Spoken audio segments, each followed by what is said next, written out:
Assalamu alaikum сүйүктүү көрүүчүлөр. Фрунзе ТВ каналы билип кой долбоору кайрадан эфирде жана бүгүн да биз мекендештерибизге акча тартканга чыктык. Кимиси бүгүн канча сомго ээ болот?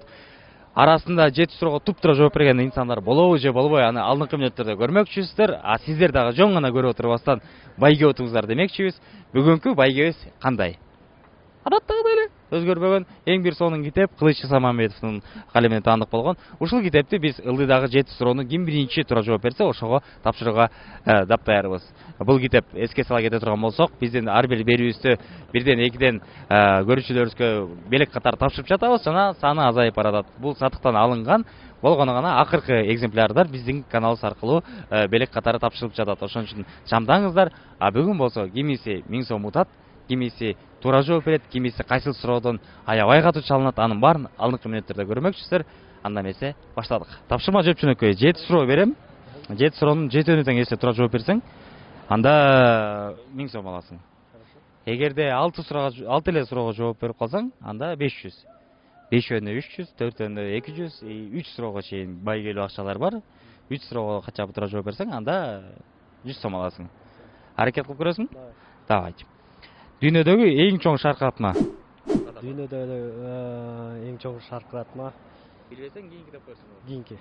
Хорошо. Билбейм. Америкада бул?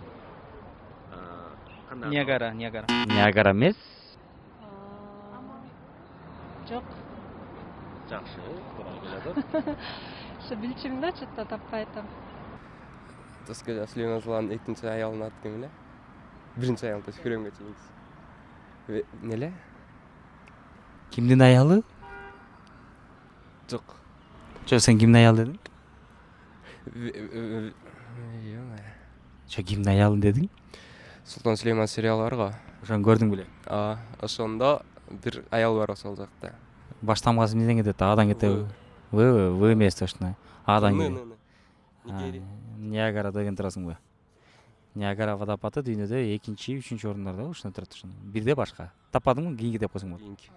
Макул.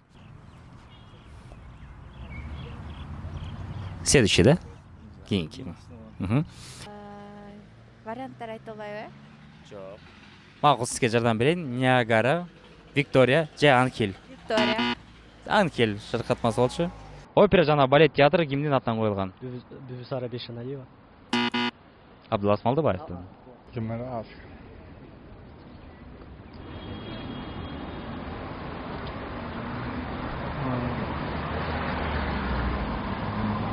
Абдулас Малдыбаев.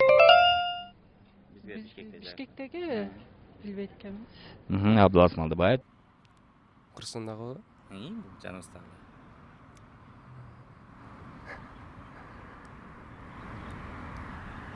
Кийинки же ойлоносуз. Бешеналиева. композитор. Илгери бир сомдо дагы чагылдырылган болчу бул байке. Атын билбейт экенмин, бирок бетин. Эске атасың, э? Билем, ошо бетин билем атын. Композитор. Билбейт экенбиз. Дүйнөдөгү аянты боюнча 2-чи орунду ээлеген мамлекет. Чоңдугу боюнча. 1-чи орунда Россия болсо, 2-чи орунда кайсыл өлкө турат? Кытай. Канада. Туура. Аянты боюнча дүйнөдө 2-чи орунда. Биринчиси Россия болсо, Экинчиси Канада окшойт анда. Канада, туура. Түштүк Америка, Северный Америка. Тилекке каршы тур эмес, Канада өлкөсү болчу. Канада. По территории Биринчи Россия, 2-чи орунда Канада. Канада, туура. Россия 1-де. 2-де болсо АКШ. К тамгасаң кетет. К тамгасы. Китай, что ли? Жок. Это. Канада. Вот, говорили же байке, блин.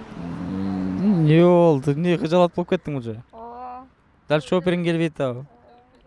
Азыр ыйлабайм. Неге ыйлайсың, амай? Билбейм, мен ушул суроолордун баарына ответ берип Кара, жооп бере албай калдым. Билип туруп неге жооп бере албай атасың? Сен эмне 1000 сом алып чыгып көрсөтүп мындай кылып турайм. А эмнеге кызыгасың? Эмне? Адамгерчилик, мындай адамгерчилик болуш керек да, биякта эмне ташта акча менен. Жок. Мен айтып атам, мисалы, могу 3-чү чыгарылышыбыз болуп атат бул билип кой долбоорунун. Эч ким жооп бере албай атат. Себеп дегенде суроолорду аябай оор кылып алыппыз. А жеңил кылып алсак, баары эле 2-3 суроого жооп берип кой эле, акча алып берсе тоже кызыксыз экен. Ошон үчүн оор суроолордон эч тартынбай, уялбай жооп берип атабыз. Мен акча кызыкпайм байке, мынтип туруп алганда, мындай мен жаман болуп кетип атам. Жооп бересиң дальше? Жок. Нет, да? Ладно, мейли жакшы жасаңыздар, э? Дүйнөдөгү нефтин запасы боюнча биринчи орунда турган өлкө. Нефтин запасы боюнча. Тажикстан. Тажиктер нефти толтурабы, э? Билбейм, ушундай го. Тажиктер кандай жашайт деп ойлойсуң? Тажиктер билбейм, бай эле өлкө. Нефть каяктан чыкчу эле? Нефть деген эле өзү? Нефть деген? Нефть бул эме? Билбейт экен. Венесуэла. Нефть запасы боюнча кайсы өлкө деп ойлойсуз? Венесуэла. Венесуэла, туура. Арабия. Аравия эмес, Сауд Аравияда эмес, Катарда эмес, Кувейтте эмес, ички араб өлкөлөрү эмес, Россияда эмес. Кайсы? Тажикстан. Тажикстанда нефть көппү? Ага. Чөтө бизден начар жашап атышат го, нефть көп болуп. Боюнча Катар болуш. Катар эмес, Америкада. Билбейт экен. Венесуэла. Бекборбиевдин чыныгы аты кандай? Бекборбиевдин чыныгы аты? Чыныгы аты барбы? Бар экен көрсө, Бек деп. Бек Совсем башкача экен аты. Чыныгы аты кандай? Бекборбиев. Бүттү суроолор бүттү. Берадор. Жана акыркы. Жана акыркы.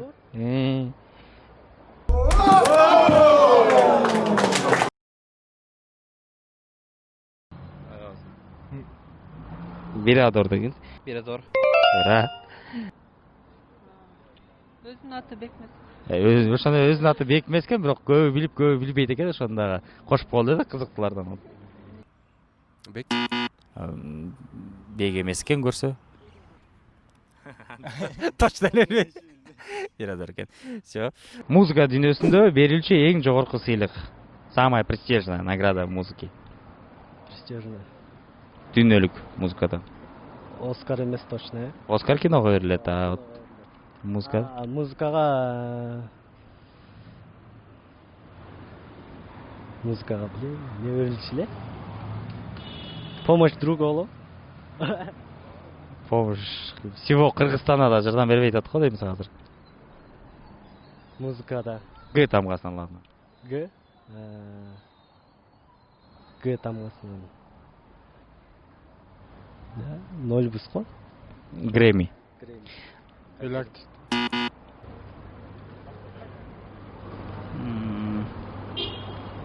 Билип эле атам аны просто эстешпей болуп калды.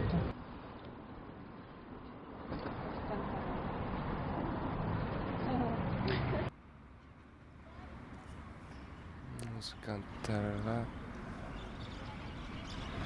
жылдын Мыкты ырчы мырзасы деп койсуң. голос деген. Жылдын мыкты ырчы мырзасы Нурлан Насипов чыгып келди атат Голливудта эле. Телекаштар эмес, Грэмми. Г тамгасы мындан башталат. Жакында эле болуп өттү. Просто мен кызыкпайм да музыка үчүн. Грэмми. Жана акыркы суроо. Гренландия муз аралы кайсыл өлкөнүн курамына кирет? Гренландия муз аралы. Гренландия ушунда Америка тарап болуп калат да ушундай. Европада кичине өйдөрөөк жайгашкан. Европа. Килтейген муз арал бир кичинекей өлкөнүн курамына кирет экен көрсө. Кайсыл өлкө деп ойлойсуң? Ладно. География. Эмеге кирет да. Футбол көрөсүңбү? Эриксон. Англия.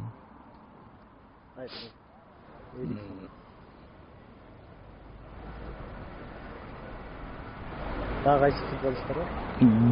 Дания жөн эле айтып кой, Дания. Билбейт. Данияны. Дания. Азамат. Англияга айтсам? Тилекке каршы тура эмес болуп атат. Дагы бир мүмкүнчүлүк ошол эле Европа багытындагы өлкөлөр кичинекей. Финляндияга. Дания өлкөсүнүн курамында экен, таң калыштуу. Билбейт экенмин. Дания. Короче, акча утпай калдың. Не, оор болдубу? Эми билим калды, сабак жакшы окубай, сабактан прогуливать этип жүргөнүбүздө. Ошондуктан баарыбыз жакшы окуйлу, коридордон бүтпөйлү, тынчтыкта бололу, аман эсен бололу. Мендейлерден Кудайым өзү сактасын.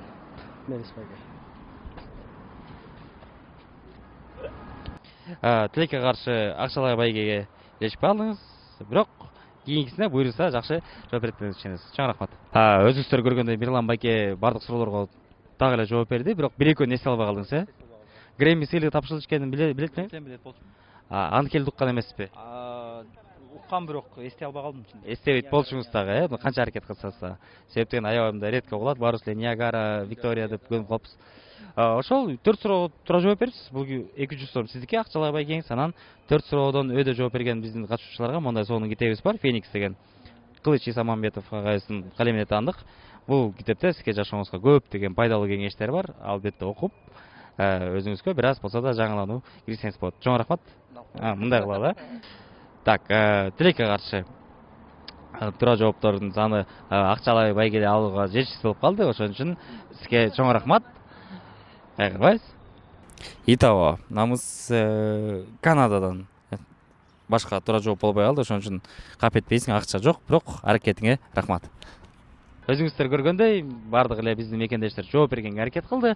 Бирок тилекке каршы эч кимиси так туп-туура 7 суроого жооп бере алган жок. Ошон үчүн акчалай байгелер бүгүн аз эле таратылды. Бирок эң башкысы акча эмес, эң башкысы бул билим. Ошол билбей жүргөн нерсеңиз болгон болсо, балким бул берүүнүн жардамы менен билип калсаңыз, анда ошол биздин жеңишибиз деп эсептесек болот. Ар дайым, ар жума сайын сиздер жаңы чыгарылыштар менен кубантабыз. Ошон үчүн унутуп калбастан каналга катталып, коңгуроону басып коюңуздар. Себеп дегенде бул китепти утууга мүмкүнчүлүк ала аласыздар. Ылдыйда калтырган 7 суроону байкаңыз. Ким биринчилерден болуп туура жооп берген болсо, китеп сиздики. Билип кой долбоору Элдос Аскарбеков, Фрунзе ТВ каналы. Көрүшкөнчө сак саламатта калыңыздар.